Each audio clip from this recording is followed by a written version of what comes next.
በኢየሱስ እግር አጠገብ ተቀምጣ ነበር። 5000 ሰው የተሰበሰበበት ጉባኤ ላይ ክርስቶስ ያስነፋኔ ነው ምድርም የእግሬ ምንድነው የተባለው ሰዎች ስራ ጠል እህቶች አሉ። በእርግጠኝነት አንዳንድ ቃል እግዚአብሔር ሲጎለው ከሳሽ ይሆናል። በነገራችን ኢየሱስ እግር አጠገብ አንድ ቀን ማሳለፍ ራሱ ትልቅ ታሪክ ሲተረጉምልን ልባችን ይቃጠላል ነበር ብለዋል። የድምጽ ሪከርደር ጌታ ባስተማረበት ዘመን ምን ነው በኖር ጸጥ ካለ ግን እንደ ማርያም ትሆናለህ። አልታወቀም። ዱባይ ያለው አሜሪካ አውሮፓ እስኪገባ አሜሪካ አውሮፓ ያለው ደግሞ አገና ሆይ የምትወደው ታውቃለህና ከነብር ማን ነው ትልቅ ጀግና ሲባል ዝሆን ትልቅ ነው። እሷ ደግሞ መጣ ጨርቁን ነክታ ደሟ ተፈወሰ። 4 ቀን ሆኖት ሸቶ የነበረ ሬሳ አሰላስረናል። አልበጠስንም ግን አላልተነው። እኔ ይገርመኛል። እግዚአብሔር ይቅር ብሏቸው የተመለሱ ሰዎችን እኛ መቼ ይቅር እንላለን? ብፁዕ አባታችን አቡነ ድሜጥሮስ የመካከለኛው ምስራቅ ሀገረ ስብከት ሊቀ ጳጳስና የቅዱስ ሲኖዶስ አባል፣ ክቡር አባታችን መላከመዊ ቀሲስ ደረጀ ጅማ የዚህ ሀገረ ስብከት ስራ አስኪያጅ፣ ክቡር አባታችን የዚህ ታላቅ ደብር አስተዳዳሪ፣ ክቡር አባታችን አባ ገሪማ፣ ክቡር አባታችን አባ ገብረሃና፣ መምህራችን እጅግ የምንወደው መምህር ተስፋዬ መጋቢ ሃይማኖት፣ መምህር ተስፋዬ ሞሲሳ፣ አበው ካህናት፣ አበው መነኮሳት፣ ምዕመናን ምዕመናት ሁላችሁ በእግዚአብሔር ሰላምታ እንደምን ዋላችሁ? እንደምን ዋላችሁ? አሜን። ምሕረት ቸርነቱን አብዝቶ እስከዚህ ሰዓት ያደረሰን በእድሜያችን ላይ የዛሬዋን ዕለት ይችን ሰዓት የጨመረልን የሻርጃ ሰዓሊተ ምሕረት ቅድስት ማርያም ቤተክርስቲያንን 32ኛ ዓመት ለማክበር በዚህ ስፍራ የሰበሰበን የአባቶቻችን አምላክ ልዑለ ባሕርይ እግዚአብሔር ስሙ የተመሰገነ ይሁን። እንኳን አደረሳችሁ። እኔ ከዚህ ሀገር በጣም የሚናፍቀኝ ሌላ ቦታ ሲሄድ አንድ ነገር አለ እና አሁን ግን ትንሽ ቀዝቀዝ አለብኝ። ምንድነው? የትም ከኢትዮጵያ ውጪ ያው ለጉባኤ ታውቃላችሁ የተለያየ ቦታ እንሄዳለን። እዚህ ብቻ ያለ ሌላ ቦታ የሌለ ነገር አለ ከሙቀቱ ውጪ ማለት ነው። ከሙቀቱ ውጪ እዚህ ብቻ ያለ እንደውም ኤክስፖርት ሁሉ ብታረጉት በጣም የሚያዋጣ ቢዝነስ ይመስለኛል። እልልታ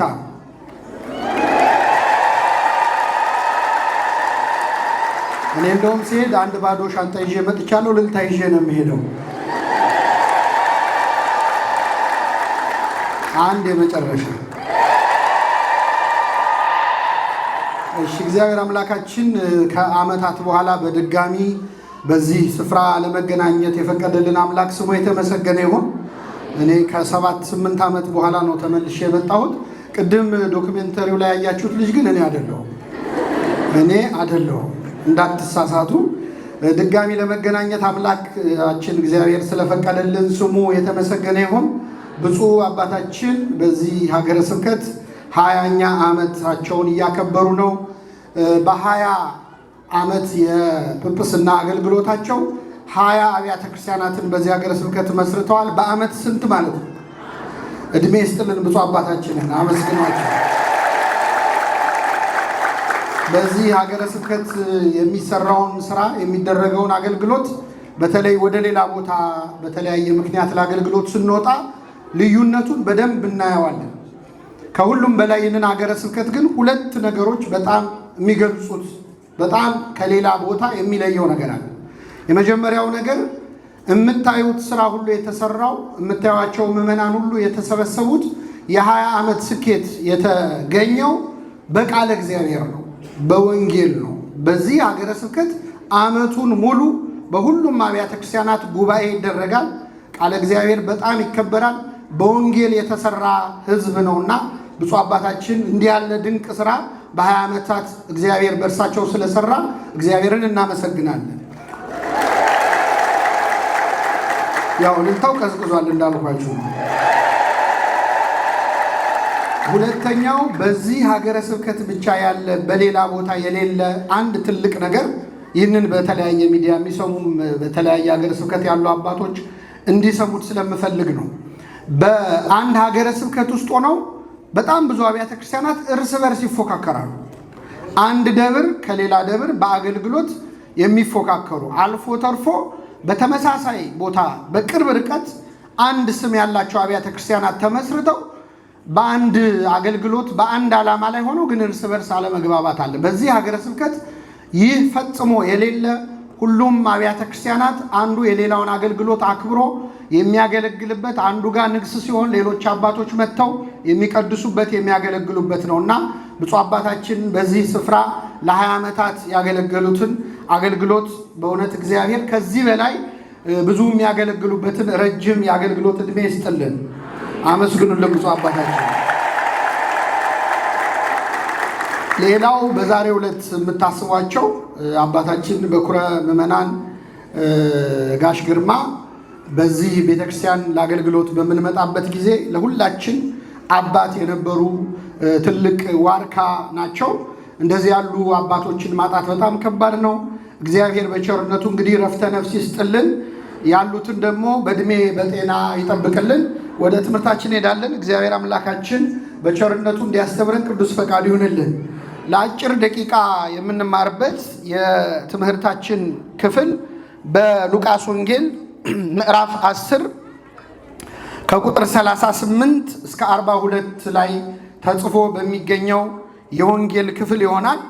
የትምህርታችን ርዕስ የምናደርገው በኢየሱስ እግር አጠገብ ተቀምጣ ነበረ ይላል። እስቲ በሉ፣ በኢየሱስ እግር አጠገብ ተቀምጣ ነበር። በሉቃስ ወንጌል ምዕራፍ 10 ከቁጥር 38 ላይ እንዲህ ይላል።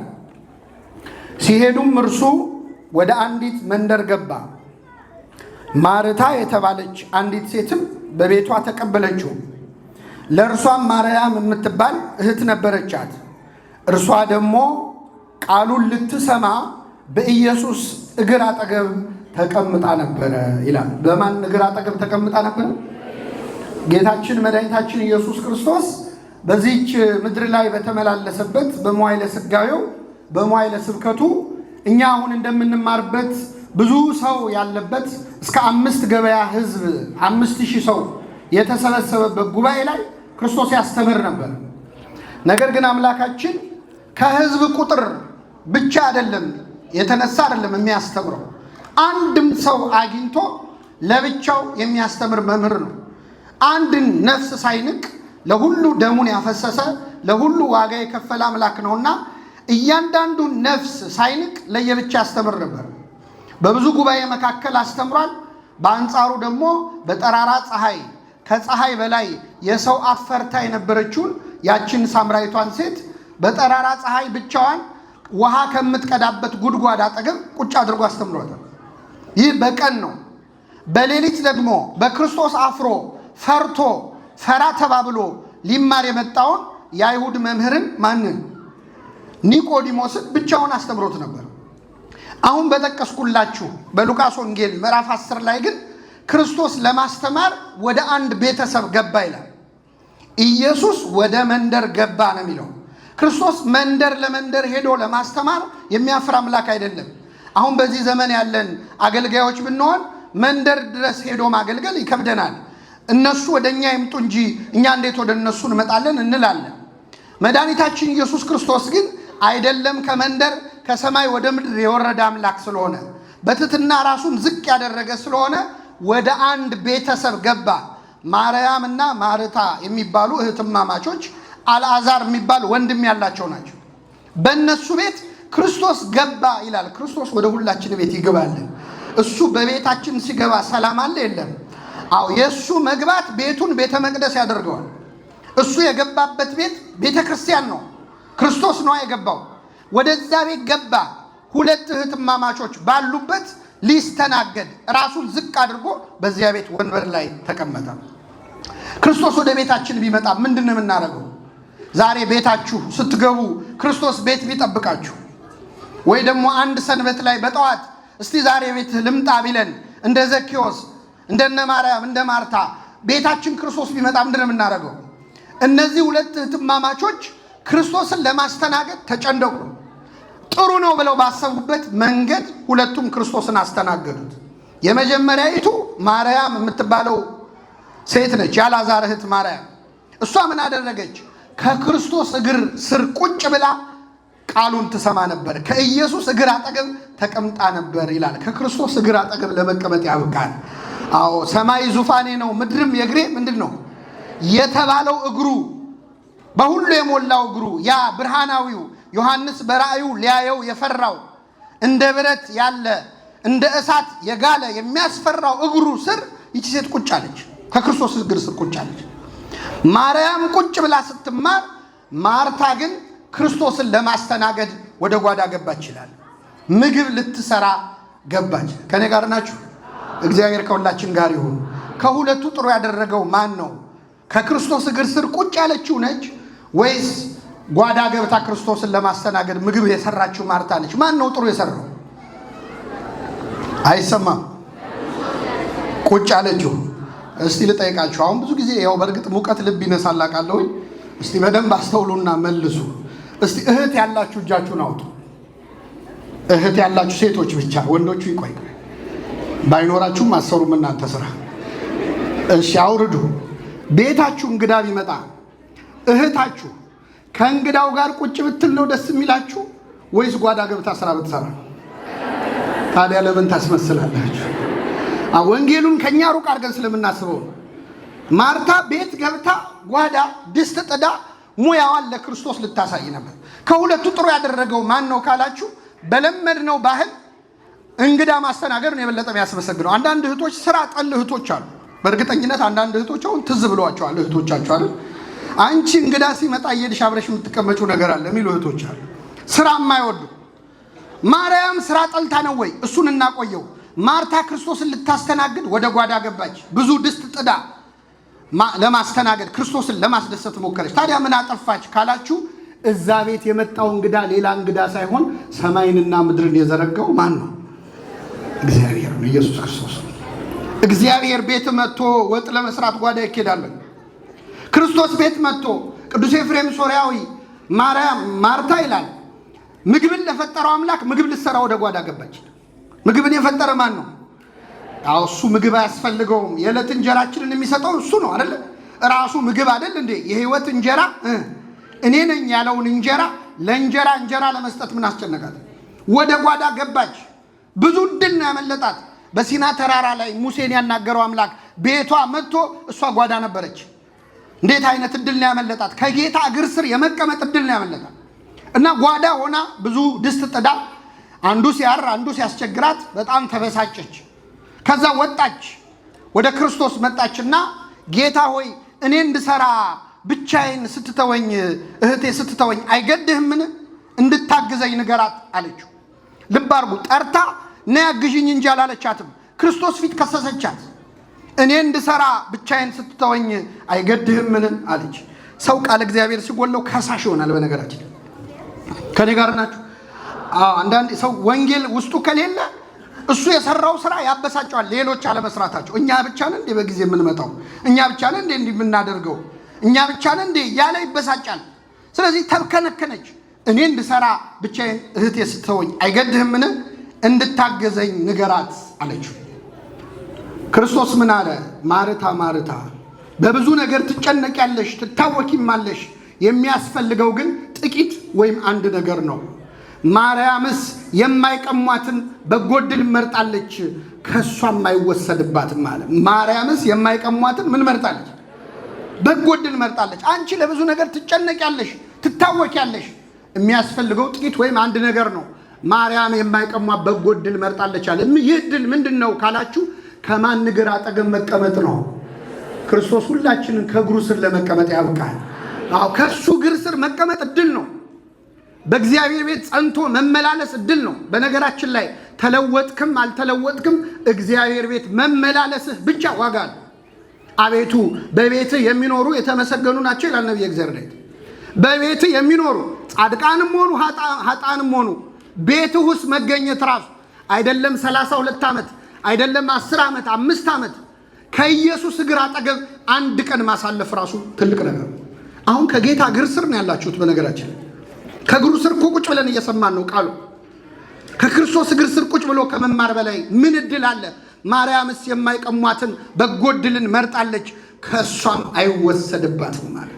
አምላካችን ይህንን ዕድል ከሁላችን አይወሰድብን። የክርስቶስን ትምህርት መማር ደስ ይላል አይደል? አሁን የእኛን የኃጢአተኞቹን ትምህርት እኮ ቁጭ ብላችሁ ትሰማላችሁ። ክርስቶስ ሲያስተምር እንዴት ነበር? እስቲ ከክርስቶስ እግር ስር ቁጭ ብሎ ከአንደበቱ የሚወጣውን ቃል ከመስማት በላይ ምን ጸጋ አለ? የእግዚአብሔርን ቃል ከእግዚአብሔር መስማት፣ ከእግዚአብሔር ከራሱ። የክርስቶስ ትምህርት እኮ ልዩ ነበር። አንድ ጊዜ ፈሪሳውያን ምን አረጉ? ሂዱና የናዝሬቱን ኢየሱስን አስራችሁ ይዛችሁልን ኑ ብለው ወታደሮችን ላኳቸው ይላል። እሺ ብለው ሰንሰለት ይዘው ሮማውያን ወታደሮች መድኃኒታችን ኢየሱስ ክርስቶስን ሊያስሩት ሄዱ። ሲሄዱ ክርስቶስ እያስተማረ ነው። ጉባኤ መሃል ላይ ነው። አይ ጉባኤውን እንኳን አናውክም፣ ቁጭ እንበልና ትምህርቱን ሲጨርስ እናስረዋለን ብለው ወታደሮቹ ቁጭ አሉ። ልብ አድርጉ፣ ክርስቶስ እያስተማረ ነው። ወታደሮቹ ቁጭ አሉ። የሚጠብቁት ምን ሊያደርጉን ነው አላችሁ? ምን ሊያደርጉን ነው? ግን ያው ትምህርቱን እስኪጨርስ እንታገሰው ብለው ቁጭ ብለው ሲጠብቁ ጌታ ሲያስተምር ትምህርቱ በጣም ደስ ብሏቸው ተመስጠው ሲማሩ አመሹና በሰላም ግቡ ሲባል ወደ ቤታቸው ሄዱ። ምን ሊያደርጉ ነበር የመጡት? ረሱት። ሰንሰለት ይዘው የመጡ ሰዎች ያስረሳል የክርስቶስ ትምህርት። ወደ ፈሪሳውያን ሲመጡ ባዶ እጃቸውን የታል አሏቸው። አይ እኛ እንደሱ ያስተማረ ከዚህ በፊት አይተን አናውቅም። የክርስቶስ ትምህርት ልብ ድረስ የሚወጋ ነው። በመንገድ ሲያናግረን መጽሐፍትን ሲተረጉምልን ልባችን ይቃጠላል ነበር ብለዋል። የጌታ ትምህርት ልብ ያቃጥላል፣ እስከ ውስጥ ድረስ ይወጋል። ቃለ እግዚአብሔር በነገራችን ላይ እንደዛ ነው። የእግዚአብሔር ቃል በትክክል ከተነገረ እኔ አሁን የገባኝ ነገር ልንገራችሁ። ጉባኤ ላይ አሁን ትምህርት ተምሮ ሰው በጣም ደስ የሚል ትምህርት ነው ካለ ትምህርቱ አልገባውም ማለት ነው። ከኔ ጋር ናችሁ? ውይ የዛሬው ትምህርት ምርጥ ነው ካለ አልገባውም ማለት ነው። ለምን መሰላችሁ? እውነት የእግዚአብሔር ቃል የሰውን ልብ የነካው ከሆነ ወደ መምህሩ ሳይሆን ወደ ክርስቶስ ነው የሚሄደው። ሰው ለማናገር አይፈልግም፣ ያለቅሳል። ብቻውን መሆን ነው የሚፈልገው። ከዛሬው ትምህርት በኋላ ህይወት ሌላ መሆን አለባት። ህይወትን በሁለት ከፍላት አለ እግዚአብሔር ሲናገር፣ የእሱን ቃል ከመስማት በፊትና በኋላ። የእግዚአብሔር ቃል እኮ ሰይፍ ነው ይላል። ነፍስ ድረስ ይወጋል፣ የውስጥን ሐሳብ ስሜት ድረስ ይወጋል ይላል። ሰይፍ ሲወጋው መጥቶ የሚያደንቃለ? አቤት አወጋግህ ብሎ የወጋውን ሰው የሚያደንቅ ሰው አለ? ሰባኪ የምናደንቀው ቃሉ ስላልወጋ ነው። በቃሉ ከመደነቅ ይልቅ መለወጥ ነው ትክክለኛው ውጤት። እና የክርስቶስን ቃል ቁጭ ብላ ማርያም ትሰማ ነበረ። አምላካችን ድምፁን በሰማይ ያሰማ። የጌታን ድምፅ መስማት አትፈልጉም? ብፁዕ ቅዱስ አቡነ ሽኖዳ ምን ነው ዛሬ ዓለሙን ያጥለቀለቀው የድምፅ ሪከርደር ጌታ ባስተማረበት ዘመን ምን ነው በኖረ ኖሮ ይላል። ምን ነው ድምፁን ተቀርጾ በሰማ ነው ኖሮ። አቤት የክርስቶስ ድምፁ ተቀርጾ ቢሆን ስንት ስራ ይሰራ ነበር። ሙት ያስነሳ ነበር፣ ድውይ ይፈውስ ነበር፣ ሽባውን ተነስ ሲለው ይነሳ ነበር። አምላካችን ድምፁን ለመስማት ያብቃል። ስለዚህ ማርያም ከማን እግር አጠገብ ቁጭ ብላ ነበር? ከኢየሱስ። እህቷ መታ ከሰሰቻት፣ ወገቧን ይዛ እንደው እየተከነከነች እህቴ ብቻዬን ስትሆኝ አይገድህም አለች። ሰው ቃል እግዚአብሔር ሲጎለው ከሳሽ ሆነ። ማርያም ምን መለሰች? እኔ እንዳንቺ እኮ ጓዳ ገብቼ ወጥ ማማሰል አቅቶኝ አይደለም፣ ወንጌሉ ይበልጣል ብዬ ነው አላለች። መማር ፈልጌ ነው አላለች። ዝም ምን ያለችው? ሰው የክርስቶስ ትምህርት ውስጡ ሲገባ ዝም ይላል። አሁን እኛ ለፍላፊ ሆነው ቃሉ ስለጎደለ ነው። ምን ነው ገላመጥከኝ ብለን የምንጣላው? ስትከሳት ለምንድነው የምትከሽኝ አላለች። አሽሙር ስትናገር ጌታ ፊት እህቴ ስታወኝ ስትለው ምን ማለትሽ ነው? እንግዳ ፊት እኔን ማሳጣትሽ ነው አላለችም። ጸጥ ነው ያለችው። ቃሉ ጸጥ ያደርጋል። ሁላችንን ጸጥ ያደርጋል። የተረበሸ ህሊናህን የእግዚአብሔር ቃል ጸጥ ያደርጋል። ዝም አለች። ውስጧ ሁሉ ዝም ብሏል። አባ ሕርያቆስ በቅዳሴው ምን ይላል? ናጥሪ እንከ አርምሞ ወትዕግስተ ከመ ማርያም። እንግዲህ እንደ ማርያም አርምሞንና ትዕግስትን ገንዘብ እናድርግ። በአፏ ዝም ብላለች። እሷ አርምሞ ነው፣ ትዕግስት ደግሞ የልቧ ነው። አፏ ብቻ አይደለም ዝም ያለው ልቧም ነው። አሁን እኛ አንዳንዴ ሰው ሲሰድበን አፋችን ዝም ይላል፣ ውስጣችን ግን ዝም ይላል አላችሁ? ውስጣችን ዝም ይላል። አዎ ስድብ ያዘጋጃል አይደል? ይሄን የምታውቁት ዛሬ ሲሰድብ ዝም ያልከውን ሰው ነገ ሲደግም ትናንትም ትቼልህ ነበር ነው የምትለው አይደል? ዝምታ እኮ ፍራቻ እንዳይመስልሽ ነው የምንለው። ውስጥ ጸጥ ካለ ግን እንደ ማርያም ትሆናለህ። አልታወቃትም ስድቦ። እሷ የክርስቶስን ቃል ሰምታ ሌላ ዓለም ላይ ነው ያለችው። እንደ ቅዱስ ያሬድ እግሩን ሰይፍ ሲወጋው እንዳልታወቀው፣ እንደ ጳውሎስና እንደ ሲላስ፣ እንደ ቅዱስ እስጢፋኖስ ድንጋይ እየተወገረ ገለባ የመሰለው እንደዛ ነው የሚያደርገው የእግዚአብሔር ቃል። እና ጸጥ ብላ ትማር ነበረ። ማርታ ግን አገልግሎት ስለበዛባት ባከነች ይላል። ከኔ ጋር በሉ፣ አገልግሎት ስለበዛባት ባከነች። ምን ስለበዛባት? ይሄ ቤተክርስቲያን ላለን ሰዎች የተነገረ አይመስላችሁ? አገልግሎት ስለበዛብን የባከንን ሰዎች አለ። በስብከቱ፣ በመዝሙሩ፣ በአገልግሎቱ ምንሳተፍ የእግዚአብሔርን ቤት የምናገለግል የቤቱን ጌታ ግን ማገልገል ያቃተን ሰዎች አለ። እዚህ ሆነን ከክርስቶስ እግር ስር ግን መቀመጥ ያቃተን የማርታ ህይወት ያለን። ማርታ መጨረሻዋ ቅድስና ነው። ግን ለዚህ ምሳሌ ስናያት ወዲያ ወዲህ ስትል ነበር። አባቶቻችን ማርያምና ማርታ ነፍስና ስጋ ናቸው ይላሉ። ምንና ምን? ነፍስና ስጋ። ነፍሳችን የምትፈልገው ከማን እግር ስር ቁጭ ማለት ነው? ምኑን መስማት ነው? ቃሉን። ስጋችን ግን ትባክናለች። አሁን እዚህ ሀገር የምንኖረው ኑሮ የማርያም ኑሮ ነው ወይስ የማርታ ኑሮ? አሁን ለስጋችን 30 ድስት ጥደን፣ የግድ እኮ የምግብ መስራት ብቻ አይደለም። ስንት ድስት ጣድን። አንድ ስራ ስንሰራ ሌላ ስራ፣ አንድ ትምህርት ስንማር ሌላ ትምህርት። በተለይ ኢትዮጵያውያንማ ለመኖር ስንዘጋጅ አይደል የምንሞተው? ነው አይደለም? አዎ። ቤት የሌለው ቤት እስኪሰራ፣ ቤት የሰራው እሱን አከራይቶ ሌላ እስኪሰራ፣ ስራ የሌለው ወረቀት እስኪያገኝ፣ ውጭ ሀገር ቤት ያለው ዱባይ እስኪመጣ፣ ዱባይ ያለው አሜሪካ አውሮፓ እስኪገባ፣ አሜሪካ አውሮፓ ያለው ደግሞ አገሩ እስኪገባ። እግዚአብሔር ያሳያችሁ። እንደ ተብከነከንን እኮ በተለይ ከሀገር ውጭ ውጣ ውጣ የሚለን ህይወታችን የማርታ ህይወት ስለሆነ ነው። እንደውም ይሻላል ትንሽ የምንሰራው ስንወጣ ነው። ልክ እንደ አባይ። አሁን የአባይ ወንዝ ከኔ ጋር ናቸው። አሁን ተገደበ እንጂ የአባይ ወንዝ ትክክለኛ የኢትዮጵያውያን ጸባይ አባይ ላይ ነው። አባይ የሚገርማችሁ ከኢትዮጵያ ይፈሳል። ተነስቶ የሚሄደው ወዴት ነው? ወደ ግብፅ ነው። ከኢትዮጵያ ወደ ግብፅ ለመሄድ ስንት ቀን እንደሚፈጅበት ታውቃላችሁ? 15 ቀን። ስንት ቀን? ክው ክው ብሎ በስንት ቀን? በቃ ይህ ሀበሻ አይደለም። ከሀገር ለመውጣት ያለች እኮ ማለት ነው። ክው ክው ብሎ በ15 ቀን ይደርሳል። ግብፅ ከገባ በኋላ ሜዲትራኒያን ባህር እስኪገባ ድረስ 6 ወር ይቆያል። ስንት ወር? ቀዘቀዘ ማለት ነው። በዚህ ሀገር ቋንቋ እዛው ይቀራል። ይሄ ሁላችን ኢትዮጵያውያን ህይወት ነው። እና ማርታ ለስጋዋ ነበር። አባቶቻችን የስጋና የነፍስ ምሳሌ ናቸው። ማርያምና ማርታ ወይም ደግሞ የሰባ ዓለምና የመነኮሳት ምሳሌ ናቸው። ከጌታ እግር ስር ቁጭ ማለት የመረጡት መነኮሳት ናቸው። ህይወታቸውን ለእግዚአብሔር የሰጡ፣ ድስት ማያምራቸው፣ ሚስት ማያምራቸው ማለት ነው።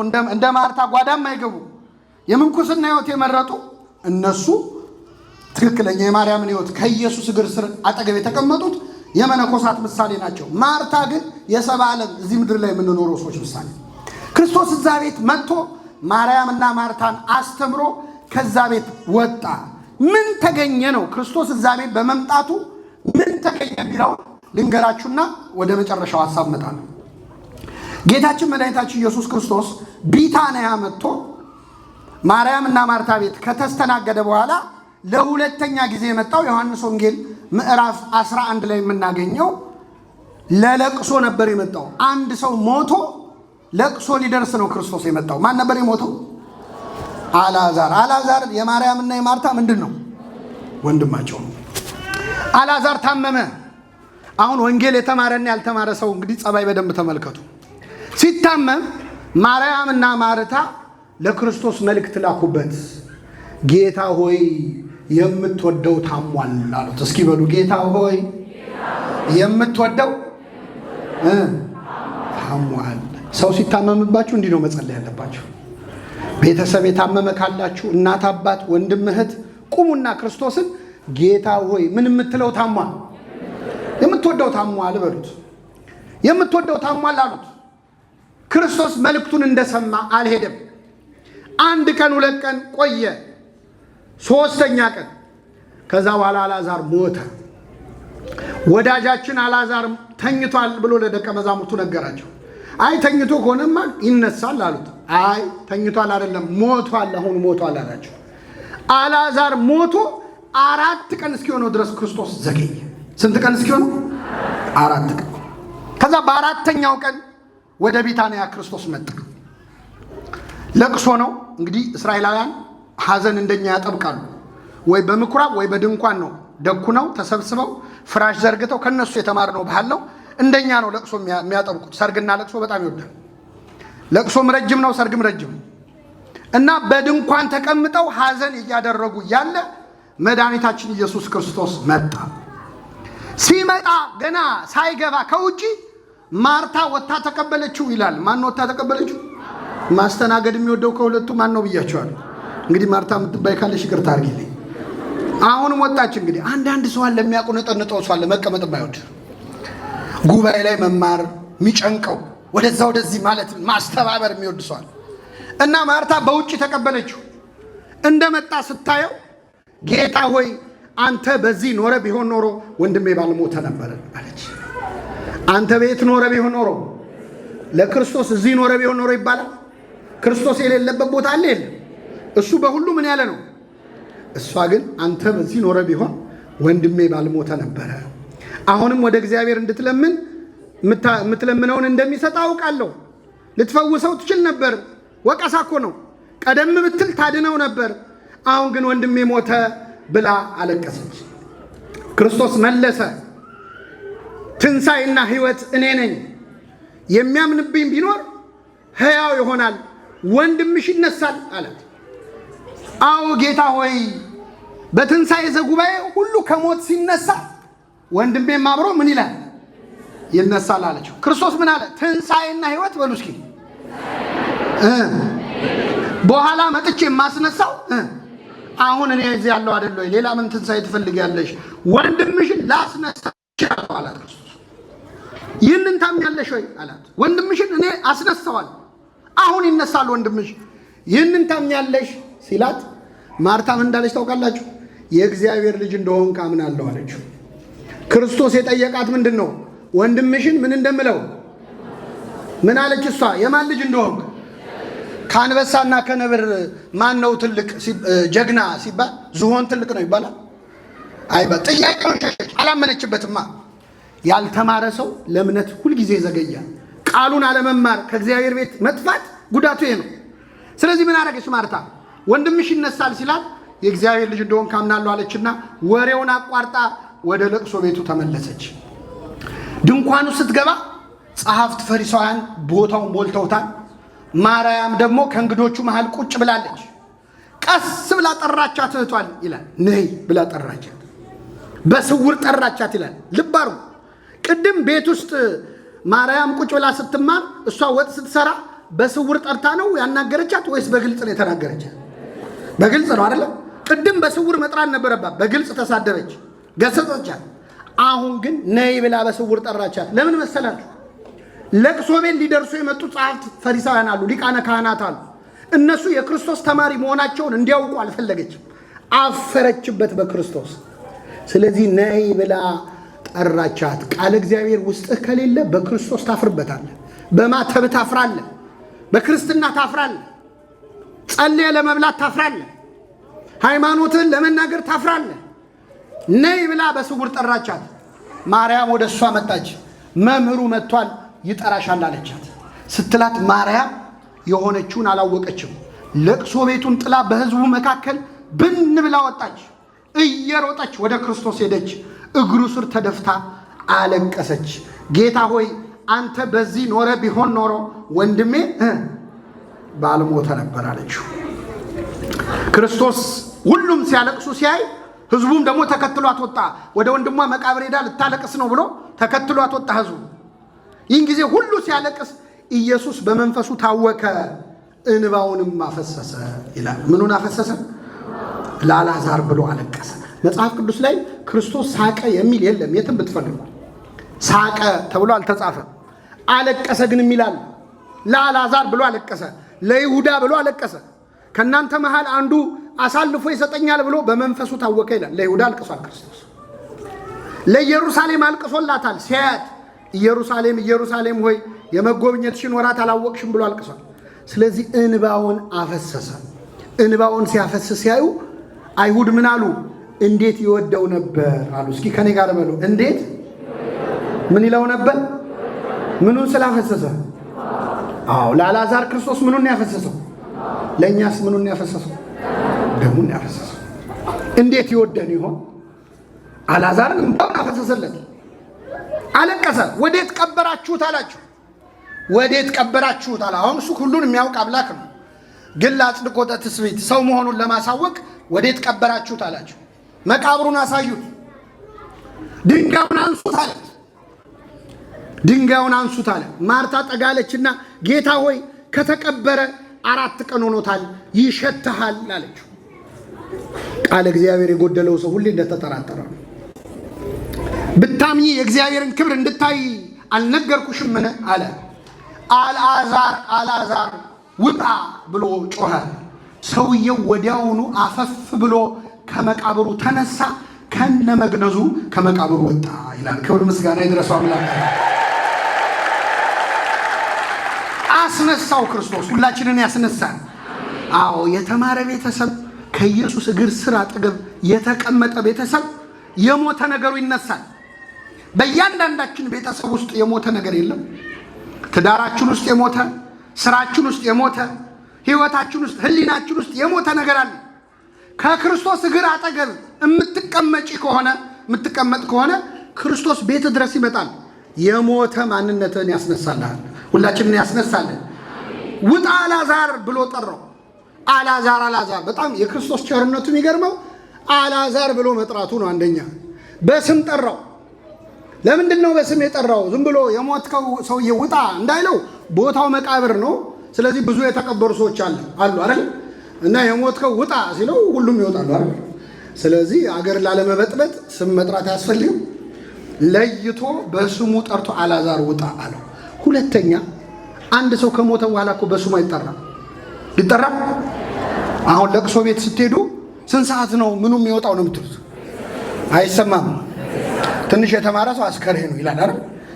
በስሙ የሚጠራው አለ?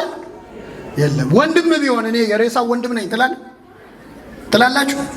እንፈራዋለን።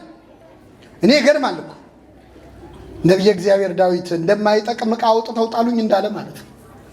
ወዲያው እኮ ነው የሚጥሉን። በነገራችን ላይ ሰዎች ይፈሩናል። ስትሞት የሚወዱ ሰዎች አይወዱህም። ኧረ አብረሽው ቁጭ በይ ቢባሉ ኧረ እኔ ከሬሳ ጋር አልቀመጥም። አንስቶ ለመጣል ችኮላችን። የእግዚአብሔር ደግሞ ቸርነቱ ሞተን አይጸየፈንም። እኔ ከሁሉ የሚገርመኝ በትንሣኤ ዘጉባኤ ሁላችን ከሞት እንነሳለን አንነሳን? እንነሳለን። ስንነሳ እግዚአብሔር ባያስነሳን ለምን አላስነሳኝም ብሎ መክሰስ የሚችል ሰው አለ? ከኛማ አለ? አስታውሶ የሚያስነሳ ማን ብቻ ነው? ዘመዶቻችን እኮ ይረሱናል። በሞትክ በሳምንቱ እዛው ቤት ውስጥ ካርታ ይጫወታሉ። ትንሽ ቤተሰብ ይቆስላል። የቅርብ እናት፣ አባት፣ ወንድም፣ እህት፣ ባል፣ ሚስት፣ ልጆች ይከፋሉ። 2 ዓመት ሲሆን ግን ይጽናናሉ። 10-20 ዓመት ሲሆን ግን ከነመፈጠር ይረሷል። አሁን ቴክኖሎጂ ስላለ ፎቶ ስላለ ነው እንጂ መልካቸው እንኳን ይጠፋናል እኮ የሞቱ ቤተሰቦቻችን መልካቸው ይጠፋናል። ይረሳናል። ሰው ዓለም ትረሳናለች። ማንም አይረሳን። እግዚአብሔር አልዓዛር አልዓዛር ውጣ አለው። አልዓዛር ከመቃብር ወጣ ይላል። ምን እያለን ነው ክርስቶስ? አሁን እውነት ከሞት ስለመነሳት ይመስላችኋል? ክርስቶስ እየመጣ የሰውን ሁሉ ሙት የሚያስነሳ አሁን ጊዜው አይደል? ምን መናገር ነው የፈለገው? ይህንን ልናገር እናጠቃልላለን።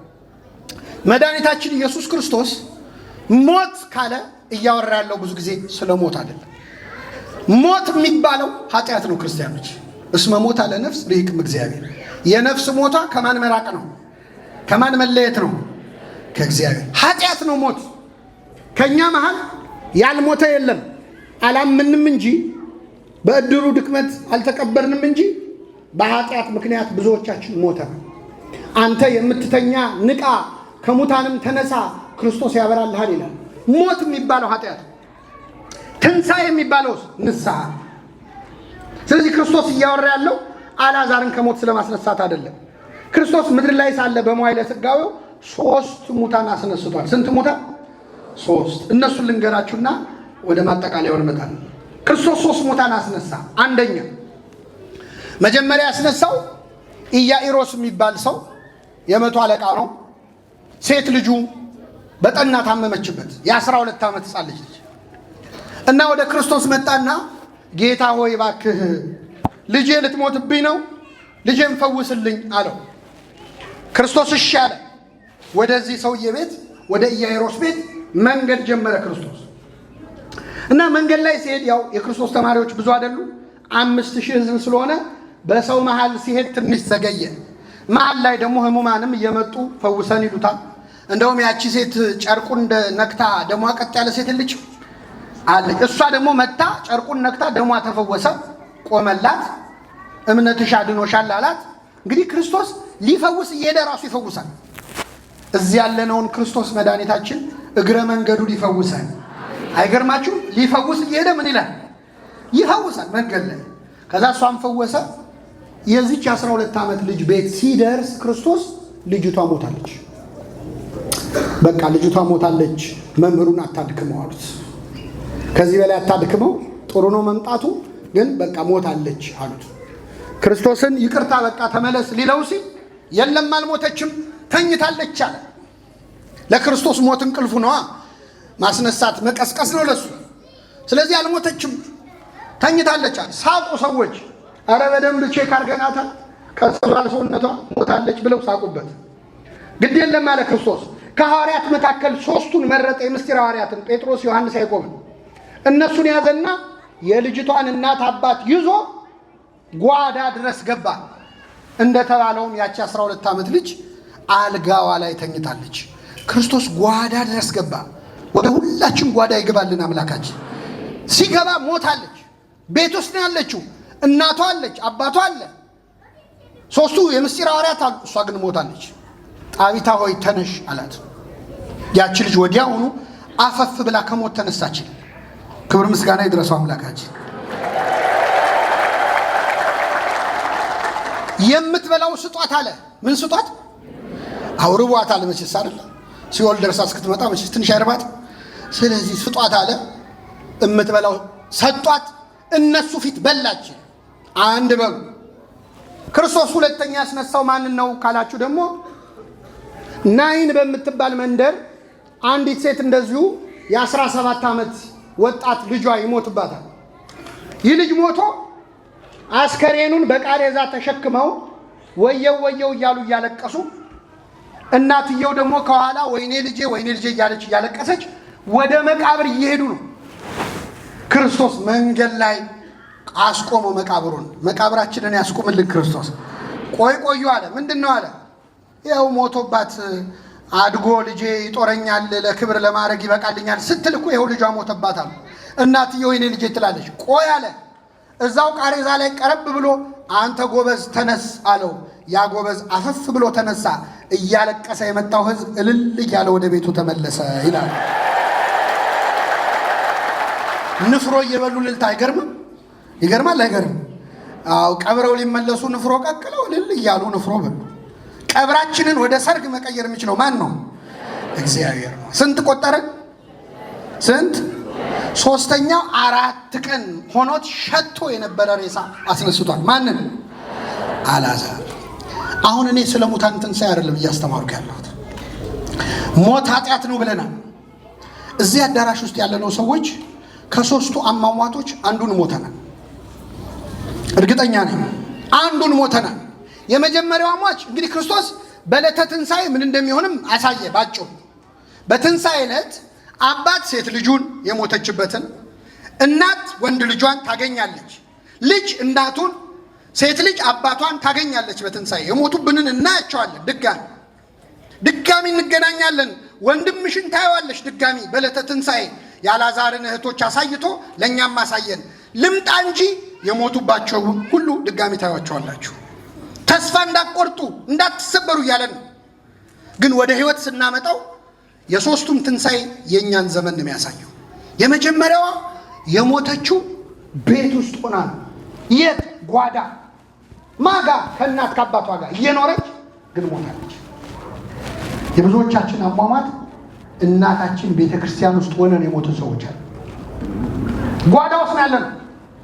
የእናንተን አላውቅም። በተለይ እኛ በአገልግሎት ላይ ያለነው ሰዎች እኮ የቤተክርስቲያንን ውስጠ ምስጢሯን ጓዳዋን ሁሉ እናውቃለን። ግን ሞተን ስም አለህ ሞተህማል የሚባል ህይወት ያለን ሰዎች ማለት ጓዳ ድረስ ነው ያለነው። ገብተናል ግን ሞተን ቤተክርስቲያን ውስጥ ሆኖ መሞታል። ቃሉን እየሰሙ መሞታል። አንዳንድ ባክቴሪያ አለ። የሕክምና ሰዎች አንዳንድ በሽታ መድኃኒት የሚለምድ በሽታ አለ። ታውቃላችሁ? መድኃኒት ሲለምድና ስትጡበት አይሰራም። በተለይ ቤተክርስቲያን አካባቢ ቀረብ ያልነው ሰዎች አሁን ቃሉን ለምደን አይሰራም። መድኃኒት የለመደ ባክቴሪያ ነው። ከኔ ጋር ናችሁ? እና ቤት ውስጥ ሆና ሞታለች። ምን አደረገ ክርስቶስ? ገባ ጓዳ ድረስ። እናትና አባቷን ጠራቸው። የሞትነውን ሰዎች ለማስነሳት ክርስቶስ እናታችንን ቤተክርስቲያን ተመልከቱ። አባቶቻችንን ካህናትን ምስክር አድርጎ ይጠራል። የምስጢር ሐዋርያትን ይጠራል። ተነሽ እንዳላት በኃጢአት የሞተ ማንነታችንን ክርስቶስ ተነስ ብሎ ያስነሳናል። ሁላችንም በቸርነቱ ያስነሳል። ካስነሳት በኋላ ምን አድርጎ አለ? ሰምታችኋል? ምን ስጧት? ስጋ ወደሙ ነው። በኃጢአት የሞተ ማንነታችንን ለዚች ልጅ የምትበላው ስጧት፣ ለዚች ነፍስ የምትበላው ስጧት ብሎ ክርስቶስ የተራበች ነፍሳችንን በስጋ ወደሙ ያጠግባታል። ሁላችን በንስሐ ከኃጢአት ሞት ተነስተን ስጋውን ደሙን ለመቀበል ያብቃል። ሁለተኛውን ያስነሳው ደግሞ ሊቀበር ምን ላይ ያለ ነው ብለን መንገድ ላይ ያለ ነው። እዚህ ካለነው ሰዎች ቤተክርስቲያን ውስጥ ሆነን የሞትን እንዳለን ከቤተ ክርስቲያን ልንወጣ መንገድ የጀመርን ሰዎች ደግሞ አለን። ቀብር የጀመርን ሰዎች አሉ። ዛሬ እንደው ትንሽ ተለቅ ያለ ጉባኤ ስለሆነ የመጣን ቅዳሴው ላይ ማንሳተፍ ጉባኤ አለ ቢባል ብዙም አይደንቀን። ማናስቀድስ እማንጾም ማተብ አስረናል፣ አልበጠስንም፣ ግን አላልተነው። ማተቡን ያላላሰው አለ ከኛ መሃል ሊቀበር መንገድ የጀመረ እግዚአብሔር ካሁን ትጠፋ ይሆን እያለ እየተጠባበቃት ያለ ነፍስ አለ እዚህ መሃል።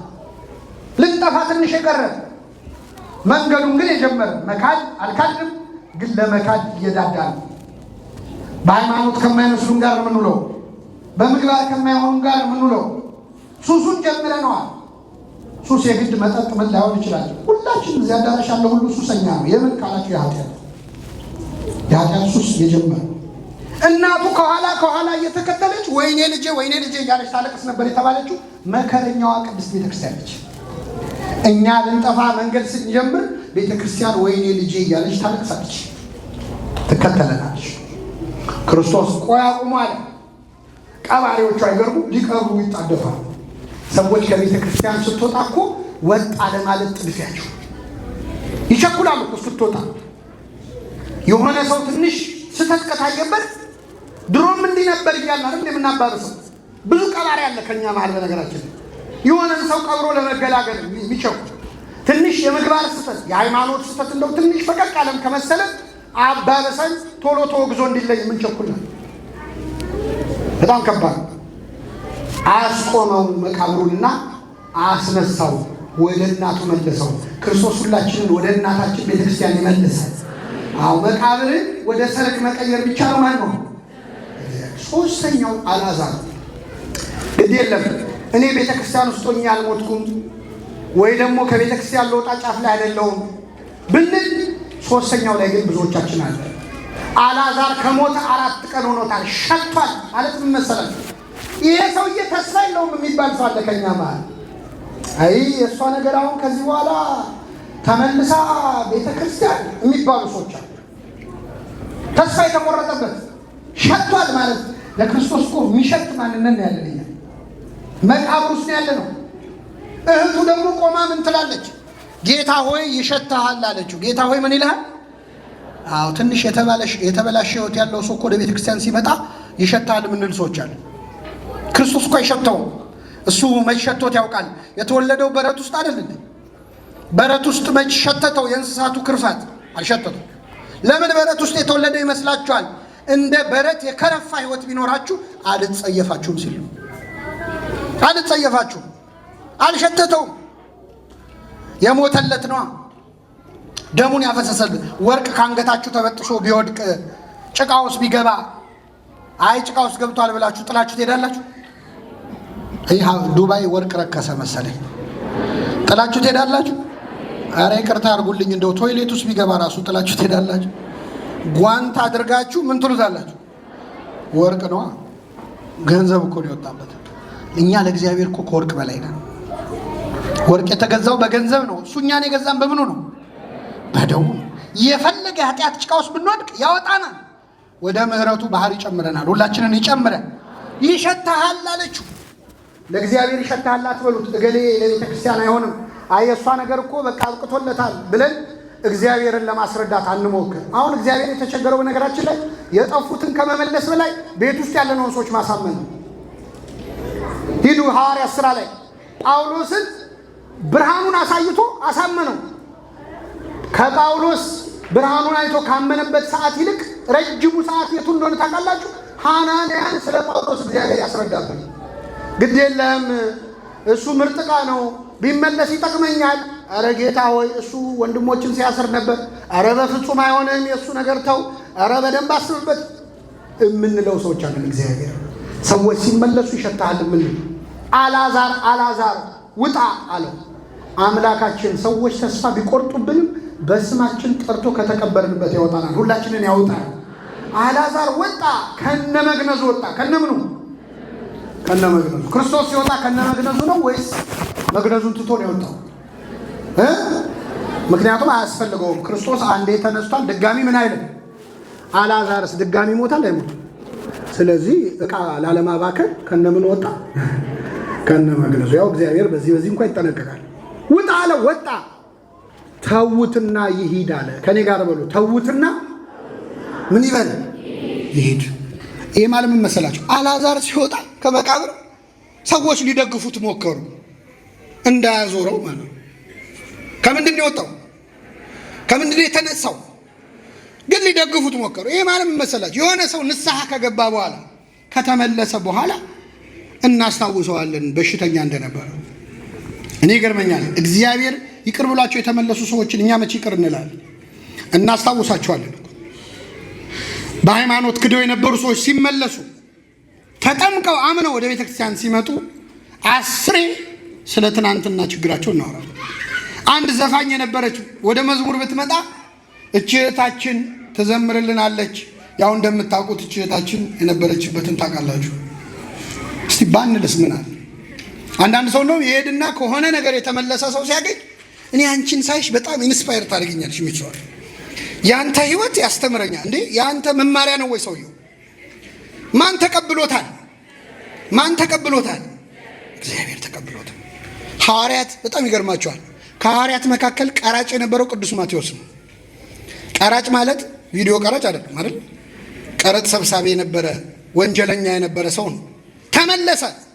የትኛውም ወንጌል ላይ ቀራጭ ብሎ የተጻፈ አታገኙም። ማቴዎስ ነው ራሱን ቀራጭ አለው። ሌሎች ቀራጭ አላሉት። የቀደመ ኃጢአቱን እያስታወሱ አላሸማቀቁት። እኛ እኮ ይቅር አንልም፣ እናስታውሳለን። እግዚአብሔር የረሳውን ኃጢአት እናስታውሳለን እና ተውት ይሂድ አለ ክርስቶስ። ተውት ይሂድ ይበልልን ለሁላችን። ስለዚህ ከዚህ መሃል በእውነት ከኢየሱስ እግር አጠገብ በመቀመጥ የሞተ ማንነት እንደሚነሳ ከኛ መሃል ቤተክርስቲያንን ሆነን በዚህ የብዙ ዓመት አገልግሎት ውስጥ መንፈሳዊነትን ተለማምደ ነው እግዚአብሔር ቤት ሆነን ከእግዚአብሔር ጋር ያልሆንን እንኖራለን። እንደ ልጁ መንገድ የጀመርን ልንቀበር እንኖራለን። እንደ አልዓዛር የሸተትን እንኖራለን። አምላካችን ሁላችንን በቸርነቱ ያስነሳ፣ የሰማነውን በልቡናችን ያሳድርብን።